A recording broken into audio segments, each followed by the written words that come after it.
Do you like candy? I know I do. Candy is a sweet treat that we all like to eat. But do you know that there are two different ways to think about candy that can help us understand the difference between kilowatt hours and kilowatts when it comes to electric vehicles? Let me explain.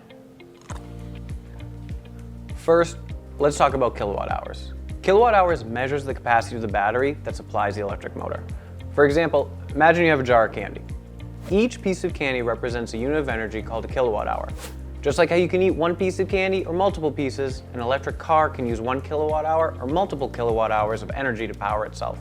Now let's talk about kilowatts. Kilowatts is a unit of power that is used to measure the rate energy is consumed at. It is the speed at which you can eat the candy.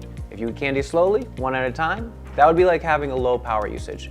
If we eat candy very quickly, maybe even grabbing a handful at a time, that would be like having high power usage. Compared to a gasoline car, think of kilowatts as the engine's horsepower and kilowatt hours as the amount of energy contained inside the gas tank. So the main difference between the two is that kilowatt hours is a unit of energy, while kilowatts is a unit of power.